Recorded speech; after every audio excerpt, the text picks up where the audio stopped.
that song. Not only is there more than one verse of that song, that was a test. I was really hoping that Tom would get into the Temptation version. Kind of started in my mind. I'm disappointed, but I'll live. Good morning, everybody. I want to get us into the holiday spirit. I want to get us ready for Christmas, which is coming up on Wednesday. And I know for me that, at least where I'm from, Christmas really doesn't get started. In fact, I don't even think about putting up decorations and, buying gifts and things like that until three things happen. There are three things that had to happen, and it's so funny because all these years later, this is from when we were a kid. Actually, it was four things, but the three things I was thinking of is, it wasn't officially like time for Christmas until we saw on TV, CBS started promoting, the Charlie Brown Christmas, right? Like, that's when as kids we were like, okay, now it's getting serious, You see Charlie Brown Christmas. The second thing was Rudolph the Red-Nosed Reindeer.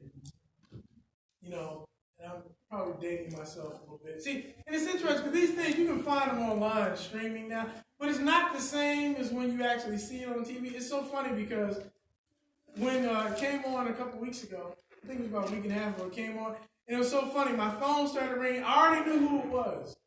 One of my older sisters, Christine, she's like, hey, Charlie Brown's coming on, right? I was like, yeah, I know. And then right after that, a couple minutes later, my mom calls. Hey, you recording? Yeah. And we do this every year. It's like we've seen it. I'm 44 years old. I've been watching this for 44 years. But it doesn't matter. Now, the third thing is one of my favorite holiday movies, Christmas Story, right? It's not, Christmas until, got the BB gun and, somebody gonna get their eye shot out, and then he brings out the lamp with the leg, and there's a million places to put this, right? He gets his tongue stuck on the pole, Like, these are things that, for me, that's when it's like, okay, you know what? It's time to stop being the Grinch. Let me go on out here and send out a couple Christmas cards and buy a couple presents, because I'm just, I don't warm up to it as much. But I kind of want to get us into this holiday spirit, but I want to do it a little bit different because, see, the world that we live in, Christmas is so commercialized and everything is presents and gifts and, everything is a matter of, getting together and candy canes and all these types of things. But it's interesting because the narrative has changed so much. We sing these songs, that's why we were doing Christmas carols. You can almost sing the Christmas carols and forget to read the words.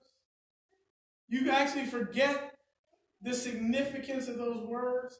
And I want to bring some significance back to what we're actually celebrating. What it is that we're actually doing right now as we prepare in the next few days. They're not just giving us time off work.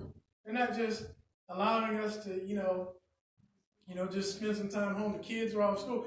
No, there's a reason why we celebrate the birth of Christ. And I want to look at this, but as in all things, when you look in the Bible and you read the Word, we don't just read it for information.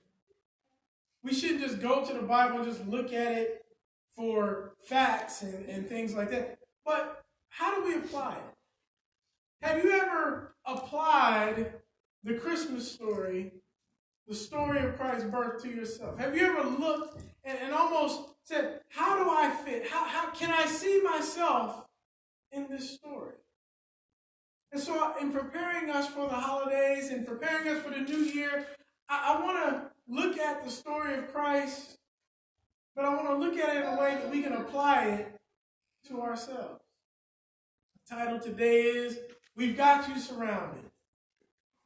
I give it this title today because when we look at the story of Christ's birth, sometimes we can get so caught up on the story, the narrative, that we can kind of lose sight of the fact that there's an awful lot of people surrounding Christ.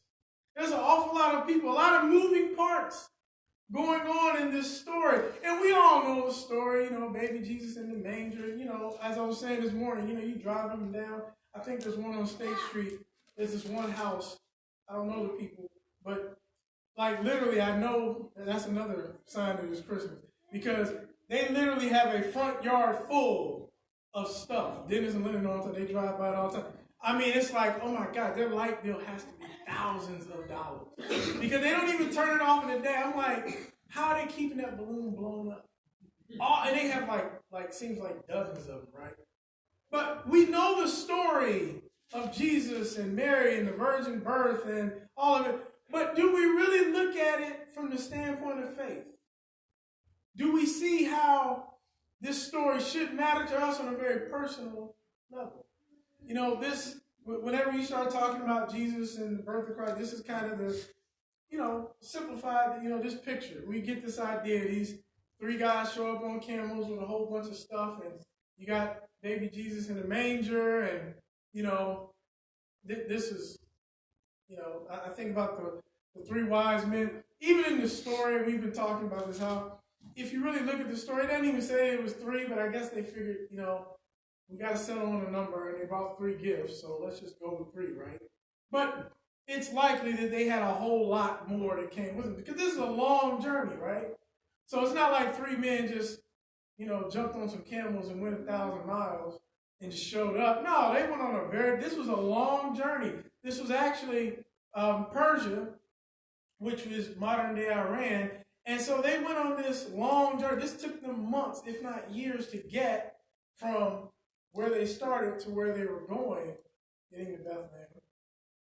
And, you got the Magi, these guys who, they were told to go and worship. And we're going to look at this story and look at the gifts that they brought and look at the significance of all of the moving parts, not just Jesus, not to take away from Jesus, but look at all of what surrounded Jesus. All of the significance of the people that were around him. This is kind of the story we get. I remember when I was little, I would see this picture and I would think, man, that's kind of dirty. All this straw, and I'm thinking all these animals. Like my mother,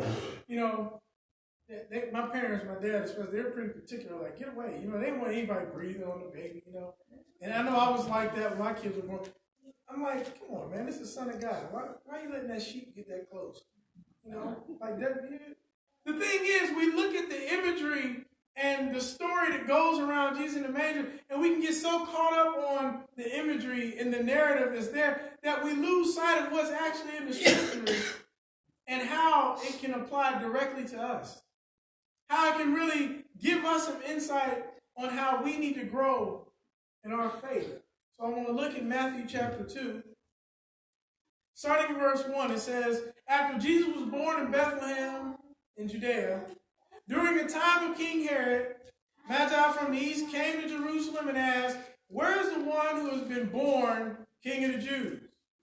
He saw his star when it rose and have come to worship him. When King Herod heard this, he was disturbed, and all Jerusalem with him. When he had called together all the people's chief priests and teachers of the law, he asked them where the Messiah was to be born. In Bethlehem in Judea, they replied. For this is what the prophet has written. But you, Bethlehem, in the land of Judah, are by no means least among the rulers of Judah. For out of you will come a ruler who will shepherd my people Israel. Then Herod called the Magi secretly and found out from them the exact time the star had appeared. He sent them to Bethlehem and said, go and search carefully for the child. As soon as you find him, report to me so that I too may go and worship him. After they had heard the king, they went on their way, and the star they had seen when it rose ahead of them until it stopped over the place where the child was. When they saw the star, they were overjoyed. On coming to the house, they saw the child with his mother Mary, and they bowed down and worshipped him. Then they opened their treasures and presented him with gifts of gold, frankincense, and myrrh. And having been warned in a dream not to go back to Herod, they returned to their country by another route.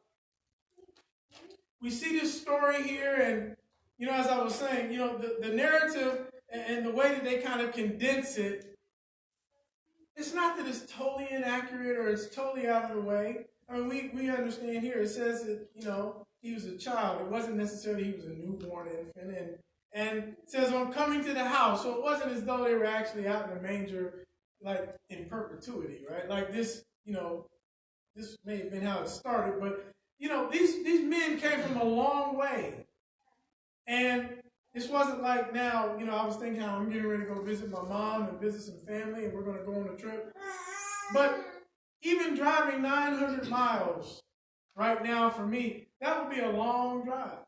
That's like driving from here to, Louisiana or Arkansas somewhere. Like, that's a nice trip. And even driving it with modern day transportation, or even if I took a plane, it would be quite a trip. They were on camels. They had all kinds of stuff. There's no, 7-Eleven or there's no Walmarts in between. There's nowhere to stop and, I forgot my, charger. So let me, grab one on the way. No, they're going on a long trip. And I bring that up because sometimes we look at the people who are surrounding Jesus. Let's focus on these three men that we see here. These wise men. We call it three men because they brought three gifts. But these wise men, these magi, they come along and we forget how much faith it takes for you to come from a foreign land, a place that, and let's be clear here, in Persia, which is modern day Iran now, they were considered very advanced at this time in civilization. They had a very good understanding of travel and routes and how to follow the stars. That's part of the reason why God chose to give them this vision and have them come, because they could navigate it. But even with all of the navigation, I think about how if somebody said, hey, I want you to go to, I'm trying to think of a city I've never been to. I don't know. Pick one. Oklahoma City. I've never been to Oklahoma City. And guess what? I have Waze. I have Google Maps. I'm sure I can find it. But even that, if somebody says, go find a child in Oklahoma City, that would still be kind of a daunting task, even today. So imagine traveling slow with all of your possessions and going on this long, years-long journey and doing it, following the star at night, doing it all by faith. The faith that surrounded this confluence of events.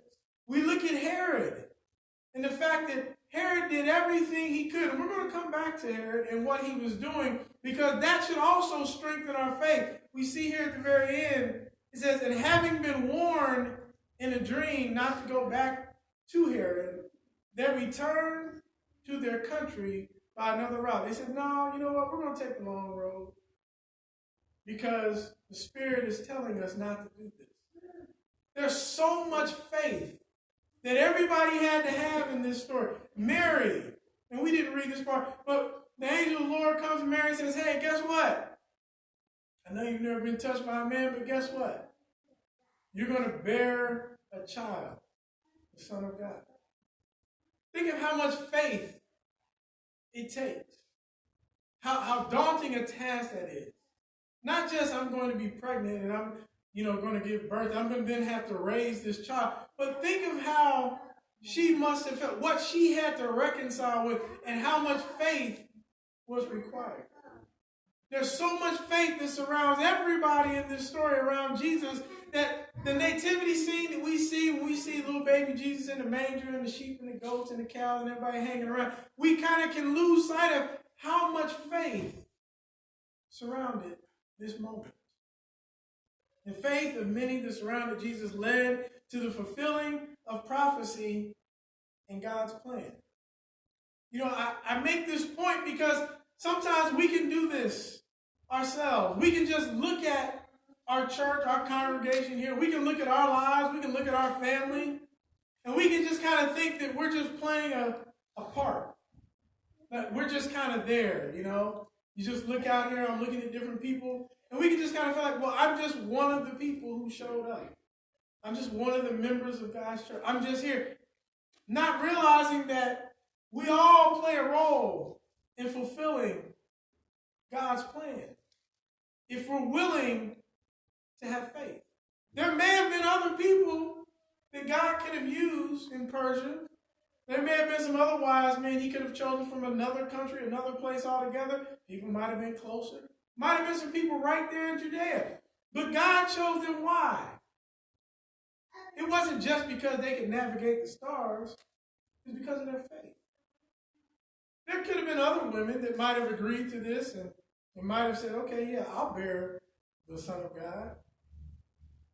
But we forget how much faith is required to be able to fulfill God's plan. You know, I found this interesting. I read this little article online. Did Jesus call Joseph father? Right? And you know, you think about that because Joseph sometimes gets a little bit overlooked. There's not a whole lot written about Joseph after you see Jesus and he kind of hang out in the temple after everybody else left and they have to go back and get him. And then, you know, beyond that, we don't hear much about Joseph. Joseph isn't really talked about a whole lot, except for at the very beginning of Jesus' life. You know, you think about, well, what did Joseph do? Well, why did it matter? What part did he play in the rearing and upbringing, in the development of our Lord? You know, it says he had to have some impact because Jesus himself was a carpenter. He was identified as the carpenter's son. We know Joseph was a carpenter. So back in this time, it was normal for a son to carry on and take up the same trade as his father did. And we can almost feel like, well, Joseph, maybe he was kind of an afterthought. You know, he was a part of the story, but what did he really do? How important was Joseph in the celebration of Christmas and the celebration of the birth of Christ? How vital a role did Joseph actually play? Because so little is spoken about him, only a few bits and pieces there. And yet I want to look at this because just like we can kind of think, what role do I play? How important am I to fulfilling God's purpose? How vital am I here in little old Delaware? How vital am I to making the work of the Lord take place? Why does my faith matter beyond just I'm faithful and I show up to church and I read my Bible and I pray and I believe in who Jesus was? How vital is your faith in the grand scheme of things? And I want to look at Joseph in this way. We're going to skip down to verse 19. It's very short few verses here, but it means so much. It says in verse 19, after Herod died, an angel of the Lord appeared in a dream to Joseph in Egypt and said, get up, take the child and his mother, and go to the land of Israel. For those who were trying to take the child's life are dead. So he got up, took the child and his mother, and went to the land of Israel. But when he heard that Archelaus was reigning in Judea in place of his father Herod, he was afraid to go there. Having been warned in a dream, he withdrew to the district of Galilee, and he went and lived in a town called Nazareth. So was fulfilled what was said through the prophets, that he would be called a Nazarene. Now we think, okay, so Joseph got a word through the dream. The Lord came to him and said, hey, go over here and do this and go back. And so that's what he did. And just in reading these few verses and a few little excerpts that we read throughout the scriptures about Joseph, it can seem like, well, okay, this is great. Joseph is just following orders, you know? But we can kind of forget the context of what Joseph was actually doing. Joseph, let's go back because we skip down here in the interest of time. But Joseph had just fled to Egypt. But he didn't just go to Egypt because, he read something in the paper or, he heard something on the radio. No, he went to Egypt because the Lord told him, go here. Just like when Joseph was told, hey, don't fret, don't worry. I know you're betrothed. I know you're engaged to marry this woman and you've made all these plans. And Joseph is considering, well, maybe I just need to quietly get out of here. I don't want to embarrass Mary, but this isn't going to work if she's carrying someone else's child. And the Lord says, no, it's okay. Let her carry this baby full term and then she's all yours.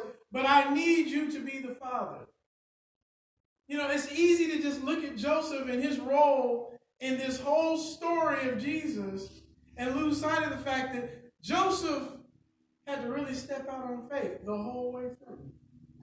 To the point of saying, you know what? I'm going to marry this woman who's carrying someone else's child. I'm not going to touch her. And think about this, right? This is not something that every man can do. We look back a couple thousand years ago and think, wow, that's a real big challenge. But we don't even have to go back that far. How many of us as men would be okay with, you know what, I love this woman, we're engaged, we're going to get married, but she's pregnant with somebody else's child? That's a big, big step. Even today, even for right now, forget 2,000 years ago. See, they don't even have like modern science and technology and all kinds of reasons. No, this is a big step. Then he follows the instructions that the Lord is giving him to the point where, go here, Joseph. Go at this time. Wait. See, we have the benefit of looking back at this story and knowing what's going to happen because we probably read it so many times. How long was Joseph going to stay in Egypt, this foreign land? He was waiting on the Lord to give him his next step. How long was he going to, how long do I wait before, until after the baby's born? When can I consummate this marriage, Lord? Even when they come back here, and he's planning to go back, but then he hears that, you know what, there's still some problems here. I heard that Herod's dead and his son's taken over, but where do I go now? And he says, go to this place over here. Go to Nazareth. See, all of these things are new to Joseph. None of these things, he didn't have the ability to go back to Matthew 2 like we did and read and see this is how it's going to work out. All he had was these visions, these instructions directly from the Lord, and his faith. Do we live lives like that? Because sometimes we want to know how the whole story is going to work out before we'll follow God's plan. God will give us instructions. Go do this thing. This thing is clear. You need to make this decision. You need to cut this thing off. You need to make a decision here and do this or that to fulfill what it is that I'm asking you to do. And we say, but then what next, Lord? And we don't get an answer. And so therefore we won't follow the instructions. We're not willing to trust that there'll be more instructions when it's time for you to kill. But we want to wait.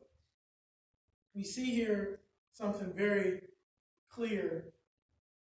To fulfill our destiny, we must be willing to defer and obey the word of the Lord. Joseph had to do a whole lot of deferments. He had to put his wants and his wishes and the things that he desired, they had to be put aside. We see this even with the wise men who traveled all that way. They didn't just say, okay, we're going to hop a flight, get there, drop off some gifts, and go back home. We're not just taking a couple days off work. Mary, this wasn't like, okay, well, here, we just want you to carry this baby and then, like she's a surrogate mother or something. No, God comes along and completely alters all of these people's lives. And he gives them a step, he gives them instructions, and then they have to wait for the next set of instructions. And then wait for the next set of instructions. So often, what's wrong with our faith is that we say, and we want to believe that we trust God, but in actuality, we don't really have faith because we're not willing to go through with the instruction that God has given us because we don't see the full picture yet.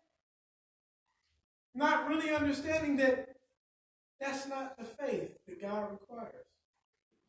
Very often, to fulfill the destiny that God has for us, we have to be willing to be obedient, to defer the things that we want and we desire, to trust Him, and trust that there are going to be more instructions later.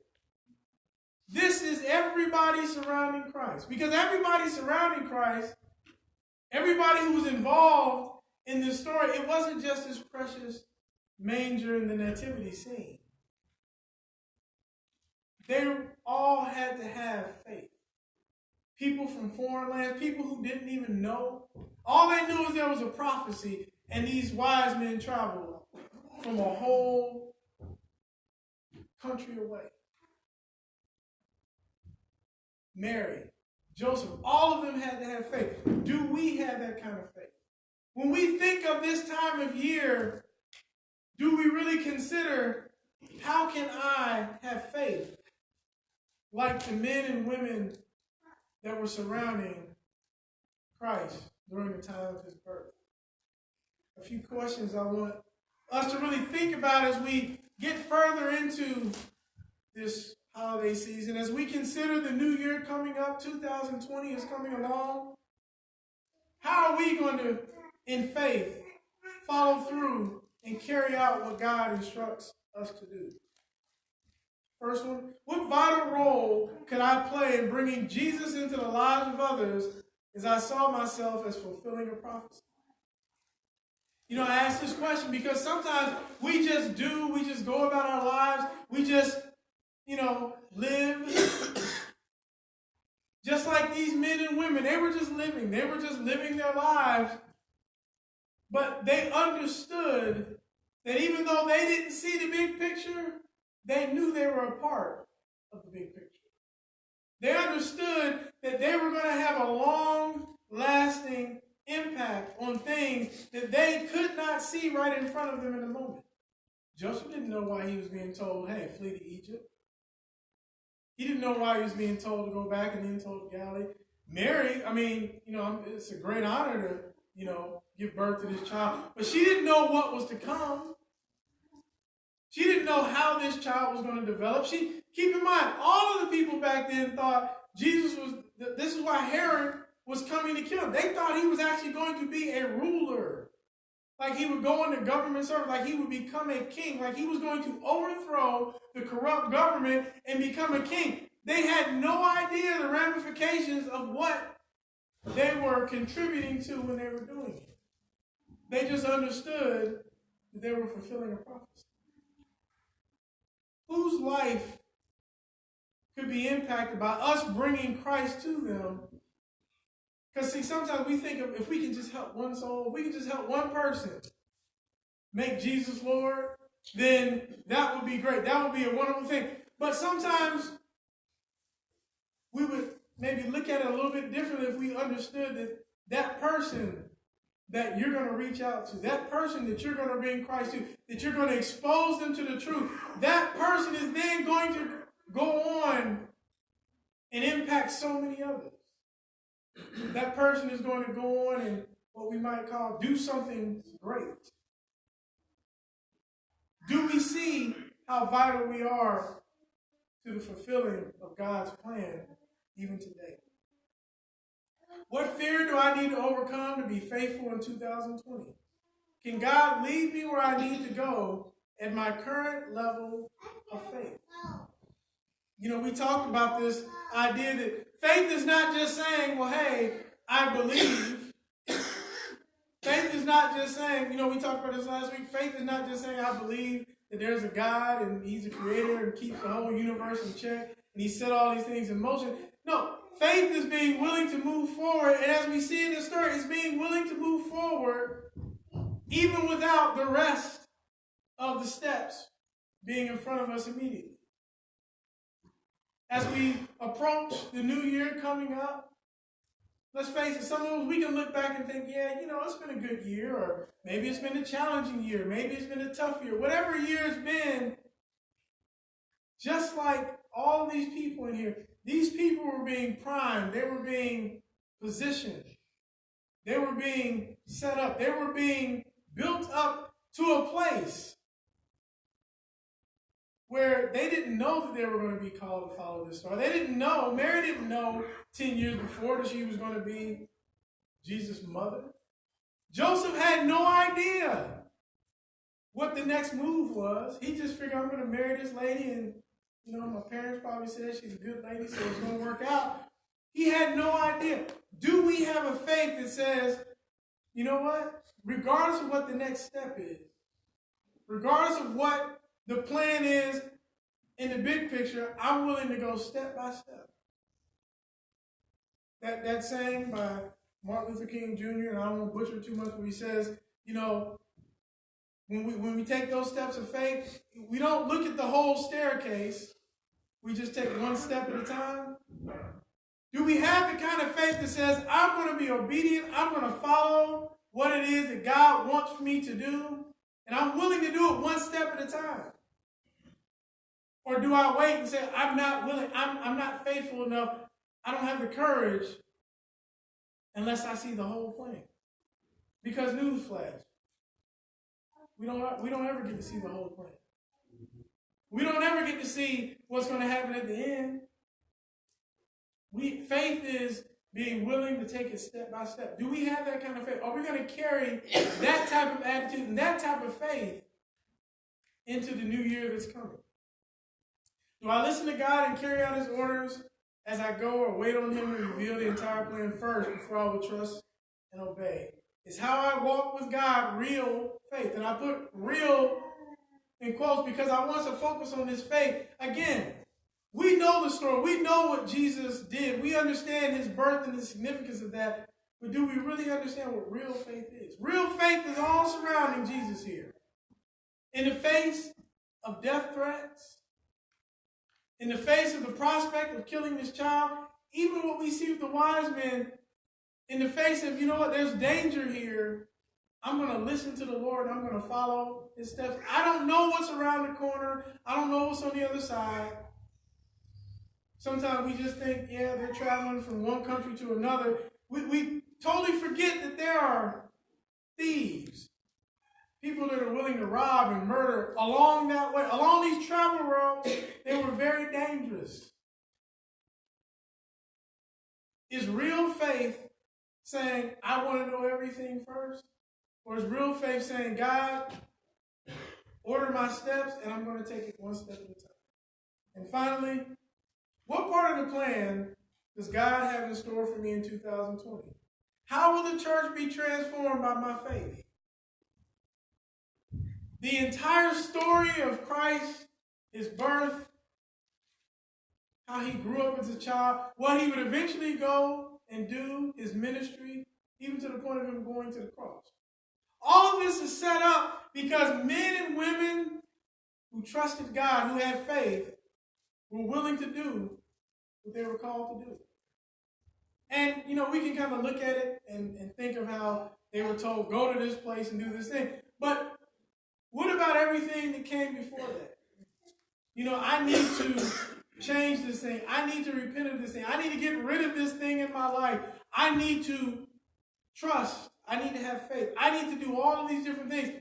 Are we willing to do those small things to make the changes that we need to make so that the church, this congregation here, can be transformed? It's interesting, and I'll finish it up here, but you think about where they eventually got led to and where they ended up landing there in Nazareth, in little old Galilee. That's kind of like Delaware, right? Even to the point later on, they're like, oh, what good can come from that little place, right? You think about it, and I remember, full disclosure, I've talked about this. I had never been to Dover. I'd only been through Delaware a couple times coming from Boston, going down to Florida. I drove, and as much as I knew about Delaware was crossing through Wilmington, right? Go crossing from Pennsylvania, you head down 95, you get through Newark, and boom, I'm in Maryland.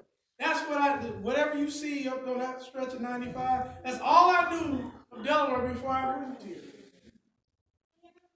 So you think about how very often the world can look at small things, consider it insignificant.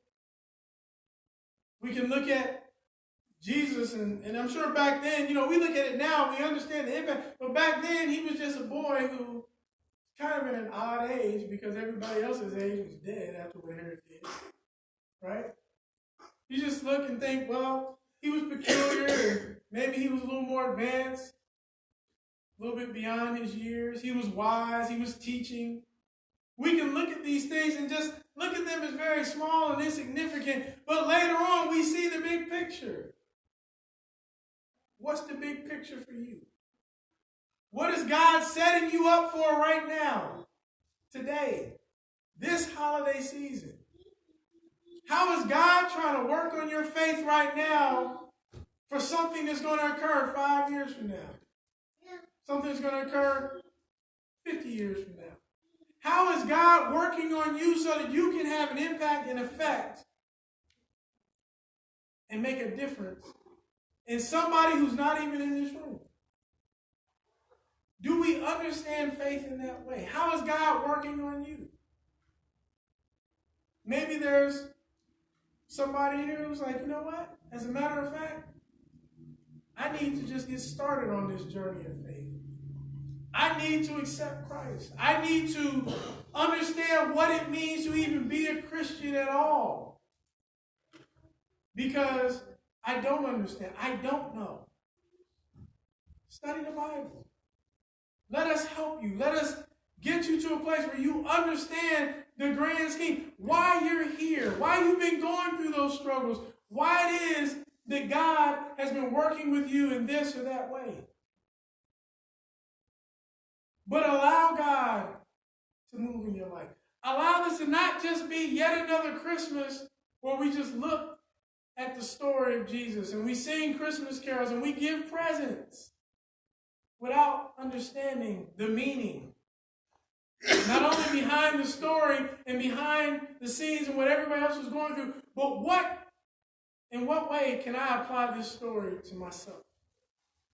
In what way can I look at all of the people surrounding Christ and his birth and see that this is not just a story about Jesus some 2,000 some odd years ago, but this is a story about me.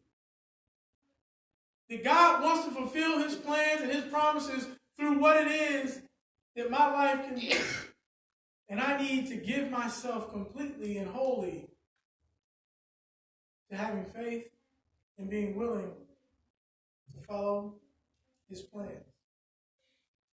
If you would like to take that step today, following Jesus and accepting him, becoming a Christian, becoming a faithful follower of him, if you need the prayers of the church, because you know that your faith needs to be strengthened, let us pray for you. But let's not just walk away from here and get ready for Wednesday and, eat and watch football and basketball and all these things and lose sight of what this story should mean to us, what Christmas should mean to us. That our faith has to be like all of those who are around Jesus so that we, too, can carry out our part in his plan. Please stand as we sing our song of invitation.